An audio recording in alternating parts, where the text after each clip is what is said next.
আমরা আগের দিন আলোচনা করেছি গণতান্ত্রিক শাসন ব্যবস্থার সুবিধাগুলো বা গণতন্ত্রের সুবিধাগুলো আলোচনা করেছি আমরা। আজ আমরা আলোচনা করব গণতন্ত্রের যে ত্রুটি যেগুলো আছে বা গণতন্ত্রের অসুবিধা যেগুলো আছে সেগুলো নিয়ে আমরা আলোচনা করব। আগে যে সুবিধার আলোচনাটি হয়েছে সেটা থাম্বনেল দেখে তোমরা চিহ্নিত করতে পারবে, দেখে নিও একবার। আজকে আমরা আলোচনা করব গণতন্ত্রের অসুবিধা। আমরা জানি কোনো একটি বিষয় 100% সঠিক হতে পারে না, তাই গণতন্ত্র কিন্তু 100% সঠিক নয় বা তার কিছু খারাপ দিক আছে। সঠিক বলতে খারাপ দিক কিছু আছে। 100% যে সব ভালো এরকম ব্যাপারটা নয়, তার কিছু অসুবিধার দিকও রয়েছে। তোমরা যদি 6 নম্বরের জন্য এই কোশ্চেনটা পড়ো তাহলে তোমাদের এখানে ভূমিকা দেওয়া আছে, তারপর 6টা পয়েন্ট লিখবে, তারপর একটু উপসংহার দেবে, দিলে 6 নম্বর কমপ্লিট হবে। তবে এই কোশ্চেনটা যদি তোমার গণতন্ত্রের সুবিধা ও অসুবিধাগুলি লেখো তাহলে পয়েন্ট তো অবশ্যই দেবে 3-3-6টা বা 4-4-8টা, এবং তার ভূমিকা উপসংহার অবশ্যই লিখবে। তবে কোশ্চেনটি পড়তে পারে সেই জন্যই দেওয়া। তোমরা সেমিস্টারের প্রথম, তো কোশ্চেন কিন্তু সহজ হবে। কোশ্চেনগুলো মানে পরীক্ষার যে কোশ্চেনগুলো সেগুলো সহজ হবে। তবে একটা কথা মাথায় রাখবে, কেউ যদি না পড়ে তাহলে তার সহজ কি আর কঠিন কি, তার কাছে সবই কঠিন বলেই মনে হবে। তবে এই কোশ্চেনটা যদি পড়ে, এটা খুব সহজ কোশ্চেন। গণতান্ত্রিক শাসন ব্যবস্থার সুবিধা ও অসুবিধাগুলি লেখো। দেখো, প্রথমে ভূমিকা দেওয়া আছে, গণতান্ত্রিক শাসন ব্যবস্থা বিভিন্ন গুণসম্পন্ন হলেও তা সমালোচনার ঊর্ধ্বে নয়। যেটা এক্ষুনি বললাম স্টার্টিংয়েই, সেই জিনিসটা এখানে লেখা আছে। হেনরি মেইন, টিটস্কে, বুনসলি, নিৎসে প্রমুখ রাষ্ট্রবিজ্ঞানী বিভিন্ন দিক থেকে গণতান্ত্রিক শাসন ব্যবস্থার বিরোধিতা করেছেন। তাহলে গণতান্ত্রিক শাসন ব্যবস্থার যে সুবিধা বলছিলাম সেখানে কিছু রাষ্ট্রবিজ্ঞানীর নাম উল্লেখ রয়েছে। এখানে গণতন্ত্রের যে অসুবিধা, এখানেও কয়েকজন রাষ্ট্রবিজ্ঞানীর নাম উল্লেখ রয়েছে। তবে এরা গণতন্ত্রের যে অসুবিধা বা গণতান্ত্রিক শাসন ব্যবস্থার যে বিরোধিতা করেছেন এটা তা স্পষ্ট। এ প্রসঙ্গে কার্লাইল গণতন্ত্রকে মূর্খদের জন্য, মূর্খদের দ্বারা পরিচালিত শাসন ব্যবস্থা বলে বলেছেন। মানে কার্লাইল গণতান্ত্রিক শাসন ব্যবস্থার বিরুদ্ধে বলেছেন। এই উক্তিটার মধ্য দিয়ে আমরা সেটা বুঝতে পারছি। তা গণতান্ত্রিক শাসন ব্যবস্থার নিচের ত্রুটিগুলো আলোচনা করা হয়েছে 1 নম্বর 2 নম্বর করে। 1 নম্বরে আছে অজ্ঞ ও অশিক্ষিতদের শাসন। যে কোনো দেশের অধিকাংশ জনগণ সাধারণভাবে অল্প শিক্ষিত এবং রাজনৈতিক ক্ষেত্রে অজ্ঞ হন। তাই বিভিন্ন রাষ্ট্রবিজ্ঞানী মনে করেন যে এদের দ্বারা নির্বাচিত প্রতিনিধিগণও অযোগ্য এবং অদক্ষ হবেন। এই সকল প্রতিনিধিকে নিয়ে গঠিত সরকারের পক্ষে জনকল্যাণমূলক শাসন ব্যবস্থা পরিচালনা করা সম্ভব নয়। তাহলে গণতন্ত্রের যে বিপরীত দিক বা গণতন্ত্রের যে অসুবিধাগুলো, তার প্রথম অসুবিধা হচ্ছে অজ্ঞ অশিক্ষিতদের শাসন। তার আমরা জানি ভারতবর্ষে কিন্তু 100% লোক, সকল জনগণ শিক্ষিত নয়। কেউ অল্প শিক্ষিত, কেউ আবার অশিক্ষিত। তাদের মধ্যে এই রাজনৈতিক জ্ঞানও কিন্তু অভাব রয়েছে। তাহলে তবে সেই সব জনগণ যদি কোনো নির্বাচনে প্রতিনিধি নির্বাচন করে, সেই প্রতিনিধিরাও কিন্তু অযোগ্য এবং কাজের ক্ষেত্রে অদক্ষ হবেন। তবে প্রতিনিধিগণ যদি অযোগ্য এবং অদক্ষ হন তাহলে তাদের দ্বারা যে গঠিত সরকারটা, সেই সরকার কিন্তু ভালোভাবে চলতে পারে না বা জনকল্যাণমূলক কাজ সঠিকভাবে পরিচালনা করতে পারেন না। 2 দাগে আছে সংখ্যালঘুদের স্বার্থ বিঘ্নিত হওয়ার আশঙ্কা। গণতান্ত্রিক শাসন ব্যবস্থায় সাধারণত সংখ্যাগরিষ্ঠ ব্যক্তি কর্তৃক প্রত্যক্ষ বা পরোক্ষভাবে নির্বাচিত প্রতিনিধিগণ শাসন পরিচালনা করেন। এই কারণে সংখ্যালঘুদের দ্বারা নির্বাচিত প্রতিনিধিগণ শাসক গোষ্ঠীতে অংশগ্রহণের সুযোগ না পাওয়ায় সংখ্যালঘু স্বার্থ ব্যাহত হওয়ার আশঙ্কা থাকে। তাহলে একটা নির্বাচন হচ্ছে, সেই নির্বাচনে যে দল সংখ্যাগরিষ্ঠতা অর্জন করে তারাই সরকার গঠন করবে, এবং জনগণের দ্বারা নির্বাচিত কিছু প্রতিনিধি আছেন যারা সরকার গঠন করতে পারছে না, তারা কিন্তু এখানে সংখ্যালঘু হিসাবে রয়ে যাচ্ছে। তার একটা সরকার চলছে সংখ্যাগরিষ্ঠের প্রতিনিধিত্বের ভিত্তিতে, সেখানে তাদের মতামতই সবসময় ব্যক্ত হবে। এইখানে যেসব প্রতিনিধিরা সরকার গঠন করতে পারলো না, তাদের মতামত এই আইনসভাতে বা এই গণতান্ত্রিক শাসন ব্যবস্থায় কোনোদিনই গ্রহণ করা হবে না। এই জন্য এখানে বলা আছে সংখ্যালঘুদের স্বার্থ ব্যাহত হওয়ার আশঙ্কা রয়েছে বা থাকে। পরে 3 দাগে আছে ব্যয়বহুল। গণতান্ত্রিক শাসন ব্যবস্থাকে অনেকে ব্যয়বহুল শাসন ব্যবস্থা বলে সমালোচনা করে থাকেন, কারণ এই ব্যবস্থায় নির্বাচন ও উপনির্বাচন অনুষ্ঠান, নির্বাচনী প্রচার, জনমত গঠন, প্রচার কার্য ইত্যাদি ক্ষেত্রে বিপুল পরিমাণ অর্থের অপচয় হয়, যা অন্য কোনো শাসন ব্যবস্থায় হয় না।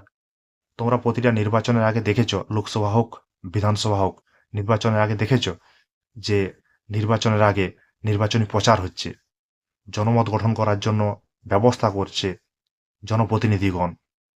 তার জন্য বিপুল পরিমাণ অর্থ খরচা হয়। আবার তোমরা দেখেছ যে সব উপনির্বাচন বা নির্বাচন হচ্ছে, তাতে কিন্তু প্রচুর পরিমাণে অর্থ নষ্ট হয়। একবার নির্বাচন হয়ে যাওয়ার পর কোনো রাজনৈতিক দলের কোনো প্রতিনিধি দল ত্যাগ করে ফেলছে, তাহলে সেখানে আবার ঘুরে আবার নির্বাচন করতে হবে সেই এলাকাতে। সেখানে তাহলে কি হচ্ছে, উপনির্বাচন হচ্ছে। তাহলে একবার নির্বাচন হলো, আবার একবার উপনির্বাচন। তাহলে একটা ক্ষেত্র থেকে দুবার যখন প্রতিনিধি নির্বাচন হচ্ছে, তখন তো প্রচুর পরিমাণে অর্থ খরচা হবেই। তাহলে এই গণতান্ত্রিক শাসন ব্যবস্থায় প্রচুর পরিমাণে অর্থ খরচ হয়। এই জন্য এই গণতান্ত্রিক শাসন ব্যবস্থাটাকে ব্যয়বহুল বলা হয়েছে। পরে 4 দাগে আছে আমলাতন্ত্রের প্রাধান্য বৃদ্ধি। গণতান্ত্রিক শাসন ব্যবস্থায় জনপ্রতিনিধিরা অনেক সময় যথেষ্ট রাজনৈতিক জ্ঞান সম্পন্ন হন না। এই কারণে প্রশাসনিক বিভিন্ন কাজকর্মের জন্য তাদের আমলাদের উপর নির্ভর করতে হয়। ওই সকল আমলারা অনেক সময় সংকীর্ণ স্বার্থ দ্বারা পরিচালিত হওয়ার ফলে সাধারণ মানুষের স্বার্থ ব্যাহত হয়। তাহলে আমলা কারা? আমলা হচ্ছে শাসন বিভাগের একটি অংশ। শাসন বিভাগের দুটি অংশ, একটি রাজনৈতিক অংশ আর একটি অরাজনৈতিক অংশ। তার রাজনৈতিক অংশ যারা, তারা হচ্ছে নেতা মন্ত্রীগণ। আর অরাজনৈতিক অংশ হচ্ছে যারা সরকারি চাকরি পরীক্ষা দিয়ে চাকুরিতে যোগদান করেছে, তারা হচ্ছে স্থায়ী আমলা হিসাবে ধরতে পারে। যেমন বিডিও, ডিএম, এসপি, বিভিন্ন পদাধিকারী ব্যক্তিগণ, তাদেরকে নিয়ে গঠিত হয় একটা আমলাতন্ত্র। তো গণতান্ত্রিক শাসন ব্যবস্থায় যারা রাজনৈতিক নেতাগণ যারা আছেন বা প্রতিনিধি যারা আছেন, তারা রাজনৈতিক জ্ঞান সম্পন্ন নাও হতে পারেন। যদি রাজনৈতিক জ্ঞান সম্পন্ন না হন, তাদেরকে কার উপর নির্ভরশীল হতে হবে? তাদেরকে আমলাদের উপর নির্ভরশীল হতে হবে। সেই আমলারা আবার কি করে, যদি নিজ স্বার্থ অনুযায়ী পরিচালিত হয়, সেখানে কিন্তু জনগণের স্বার্থ প্রচুর পরিমাণে ব্যাহত হবে। এই গণতান্ত্রিক শাসন ব্যবস্থায় যে নীতি নির্ধারণ করে কারা? আমলাতন্ত্রের লোকেরা, আমলাতন্ত্রের সদস্যরা। তারা যদি নীতি ঠিকমতো প্রণয়ন করতে না পারে বা জনগণের স্বার্থ অনুযায়ী নীতি প্রণয়ন না করতে পারে, না করে, তাহলে সেখানে জনগণের স্বার্থ প্রচুর পরিমাণে ব্যাহত হবে। পরে 5 দাগে আছে দল ব্যবস্থার কুফল। গণতান্ত্রিক শাসন ব্যবস্থার আরেকটি অন্যতম বৈশিষ্ট্য হল বহুদলীয় ব্যবস্থা। নির্বাচনী প্রতিদ্বন্দ্বিতার পর কোনো একটি দল শাসন ক্ষমতা লাভ করে, তো বিভিন্ন দলের অন্তর্নিহিত যে মতভেদ, দলাদলি, সংখ্যাগরিষ্ঠতার প্রাপ্ত দলের সংকীর্ণ স্বার্থবাদী কার্যকলাপ গণতান্ত্রিক ব্যবস্থার একটি বৃহৎ ত্রুটি বলে বিভিন্ন রাষ্ট্রবিজ্ঞানী মত পোষণ করেন। তো গণতন্ত্র তখনই সাফল্যমণ্ডিত হবে যখন হচ্ছে একটি দেশে, গণতান্ত্রিক দেশে, অনেকগুলো রাজনৈতিক দল থাকবে, তাহলে গণতন্ত্র সাফল্য পাবে। এই জন্য কথাটা লেখা আছে, গণতান্ত্রিক শাসন ব্যবস্থার একটি অন্যতম বৈশিষ্ট্য হলো বহুদলীয় ব্যবস্থা। তবে নির্বাচনে প্রতিদ্বন্দ্বিতা হয়, মানে কোন দল সরকার গঠন করবে। তা প্রতিদ্বন্দ্বিতা হওয়ার পরে কোনো একটি দল, রাজনৈতিক দল শাসন ক্ষমতা লাভ করে। আবার দেখা গেছে এই দলীয় ব্যবস্থায় বিভিন্ন দলের মধ্যে অন্তর্নিহিত একটা ভেদাভেদ, দলাদলি, মারপিট, গোষ্ঠীদ্বন্দ্ব ইত্যাদি রয়েছে, নিজেদের মধ্যে গণ্ডগোল চলছে। তারা গণতান্ত্রিক শাসন ব্যবস্থায় জনগণের জন্য হয়ে কাজ করবে কি নিজেদের মধ্যে দলাদলি, মতভেদ, মারামারি চলছে, নিজেদের গোষ্ঠীদ্বন্দ্ব চলছে। তো কোনো রাজনৈতিক দল সংখ্যাগরিষ্ঠতা অর্জন করার পরেও তারা যে স্বার্থবাদী, নিজ স্বার্থ অনুযায়ী কার্যকলাপ করে, তাহলে কিন্তু এটা গণতান্ত্রিক শাসন ব্যবস্থার বৃহৎ, বিশাল বড় একটা ক্ষতি বলে অনেকে রাষ্ট্রবিজ্ঞানীগণ মনে করেছেন। তবে একটা গণতান্ত্রিক শাসন ব্যবস্থায় রাজনৈতিক দলের মধ্যে কোনোভাবেই মতভেদ, দলাদলি, সংকীর্ণতা ইত্যাদি থাকা উচিত নয়, তাতে জনগণের স্বার্থ বিঘ্নিত হয়। 6 দেখা আছে নৈতিক অবনতি। একটি বৃহৎ দেশে অধিকাংশ জনগণ যথেষ্ট শিক্ষিত ও রাজনৈতিক জ্ঞান সম্পন্ন না হওয়ায় গণতান্ত্রিক শাসন ব্যবস্থায় নির্বাচনের সময় বিভিন্ন প্রার্থীর মিথ্যা ভাষণ, প্রতিশ্রুতি প্রদান ইত্যাদির দ্বারা প্রতারিত হন। তাছাড়া ক্ষমতা দখলের জন্য বিভিন্ন অনৈতিক কার্যকলাপ চলতে থাকে। ফলে প্রশাসনের সঙ্গে সঙ্গে জনজীবনেও নৈতিক অবনমন দেখা দেয়। তোমরা জানো প্রতিটা নির্বাচনের আগে যে নির্বাচনী প্রচার হয়, সেই নির্বাচনী প্রচারে প্রার্থীগণ জনগণকে মিথ্যা ভাষণ, মিথ্যা প্রতিশ্রুতি দিয়ে থাকে, মানে যেগুলো সে কোনোদিনই সরকার আসার পর সেই কথা রাখতে পারবে না, তবুও সেই প্রতিনিধিগণ জনগণকে তার প্রতিশ্রুতিটা দিয়ে থাকেন। এমনকি ক্ষমতা দখলের জন্য বিভিন্ন রকম কুকর্ম, অপকর্ম, অনৈতিক কাজকর্ম করে থাকেন। তো এইটা কিন্তু জনগণ দেখে। তা জনগণ যদি দেখে জনপ্রতিনিধি ওরকম কাজ করছে, তাহলে জনগণের মধ্যে সেই বিষয়টা এসে যায় বা জনগণ তার দ্বারা প্রভাবিত হয়, যার দ্বারা একটা সমাজের জনগণের মধ্যে নৈতিক অবনমন দেখা দেয়। পরে আছে জরুরি অবস্থার পক্ষে অনুপযোগী। প্রাকৃতিক বিপর্যয়, যুদ্ধ, বহিরাক্রমণ ইত্যাদি ক্ষেত্রে সমস্যা সমাধানের জন্য দ্রুত সিদ্ধান্ত গ্রহণের প্রয়োজন হয়, কিন্তু গণতান্ত্রিক শাসন ব্যবস্থায় বিভিন্ন বিভাগের মধ্যে আলাপ আলোচনার দ্বারা সিদ্ধান্ত গৃহীত হওয়ার প্রয়োজন অনুসারে সিদ্ধান্ত গ্রহণ সবসময় সম্ভব হয় না। জরুরি অবস্থা, এটা জরুরি অবস্থা বলতে যে আপৎকালীন একটা অবস্থায় সিদ্ধান্ত গ্রহণ করতে হবে। সেটা কিরকম কিরকম জিনিস আছে, প্রাকৃতিক বিপর্যয়, যেমন ভূমিকম্প হয়ে গেছে, বন্যা হয়ে গেছে, যুদ্ধ লেগে গেছে বা বিদেশি কোনো শত্রু আক্রমণ করছে, এইসব সমস্যা সমাধানের জন্য দ্রুত সিদ্ধান্ত গ্রহণের দরকার হয়। কিন্তু এই গণতান্ত্রিক শাসন ব্যবস্থাটায় বিভিন্ন বিভাগের মধ্যে আলাপ আলোচনা করে সিদ্ধান্ত গ্রহণ করতে অনেকটা দেরি হয়ে যায়, যেটা কিন্তু একটা গণতান্ত্রিক শাসন ব্যবস্থার খারাপ দিক বলে অনেকে মনে করেছেন। 8 আছে অল্পস্থায়ী। গণতান্ত্রিক শাসন ব্যবস্থায় বহু সংখ্যক দলের অস্তিত্ব থাকে। নির্বাচনের মাধ্যমে যদি কোনো দল নিরঙ্কুশ সংখ্যাগরিষ্ঠতা লাভে ব্যর্থ হয়, তবে একাধিক দল নিয়ে যুক্ত ফ্রন্ট সরকার বা কোয়ালিশন সরকার গঠিত হয়। এই ব্যবস্থায় জোটবদ্ধ রাজনৈতিক দলগুলির মধ্যে বিভিন্ন বিষয়ে মতভেদ, অন্তর্দ্বন্দ্ব লক্ষ্য করা যায়।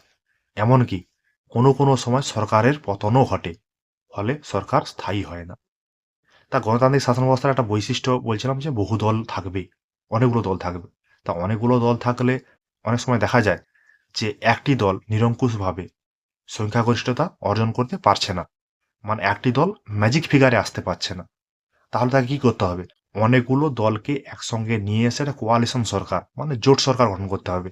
যেমন আমাদের 2024 যে লোকসভা নির্বাচন হয়েছিল, সেখানে 3টি দলকে নিয়ে একটি এনডিএ সরকার গঠন করা হয়েছে, মানে কোয়ালিশন সরকার, জোট সরকার গঠন করা হয়েছে। যদি ওই জোটবদ্ধ যে সরকারটা তৈরি হয়েছে, সেখানে যে রাজনৈতিক দলগুলো যোগদান করেছে, তাদের মধ্যে যদি মতভেদ থাকে, তাদের মধ্যে যদি অন্তর্দ্বন্দ্ব থাকে, তাহলে কি হবে? সময়ের আগে, মানে 5 বছরের আগেই সরকারকে পতন হয়ে যাবে, পড়ে যাবে। মানে সরকার তার যে ম্যাজিক ফিগার যেটা আছে সেটা ছুঁতে পারবে না। ফলে এই ধরনের গণতান্ত্রিক ব্যবস্থায় সরকার স্থায়ী হয় না বলে মনে করা হয়েছে। 9 আছে অযোগ্য নেতৃত্ব। গণতন্ত্রে বেশিরভাগ মানুষ অজ্ঞ ও অশিক্ষিত হওয়ায় দুর্নীতি ও প্রলোভনের শিকার হয়ে অনেক সময় অসৎ, দুর্নীতিপরায়ণ ও অযোগ্য ব্যক্তিকে নির্বাচন করে, যার ফলে এরূপ ব্যক্তিগণ দেশের প্রগতিতে বাধা সৃষ্টি করে। একটা গণতান্ত্রিক শাসন ব্যবস্থায় যেসব মানুষরা অজ্ঞ, অশিক্ষিত, তারা সবসময় একটা দুর্নীতি বা প্রলোভনের শিকার হয়ে পড়ে। তাদেরকে নির্বাচনের পরে কিছু একটা দেওয়া হবে এই আশা দেখিয়ে প্রতিনিধিরা নির্বাচনে জয়লাভ করে, যেটা কিন্তু ঠিক নয়। এইরূপ ব্যক্তিগণ, মানে যেসব প্রতিনিধিগণ এইভাবে নির্বাচিত হয়ে আসছে, তারা কিন্তু একটা দেশের অগ্রগতিতে, প্রগতিতে বাধা সৃষ্টি করবে। তারা কোনোদিন চাইবে না একটা দেশের মঙ্গল হোক, মানে গোটা দেশটা দুর্নীতিপূর্ণ হয়ে উঠবে। 10 আছে পুঁজিবাদের প্রভাব বিস্তার। অনেকের মতে গণতান্ত্রিক শাসন ব্যবস্থায় পুঁজিবাদের প্রভাব বিস্তার ঘটে, কেননা গণতান্ত্রিক শাসন ব্যবস্থায় রাজনৈতিক ও সামাজিক ক্ষেত্রে কিছুটা সাম্য প্রতিষ্ঠা হলেও অর্থনৈতিক ক্ষেত্রে সাম্য প্রতিষ্ঠিত হয় না। বলা বাহুল্য, অর্থনৈতিক ক্ষেত্রে সাম্য ব্যতীত রাজনৈতিক সাম্য অর্থহীন হয়ে পড়ে।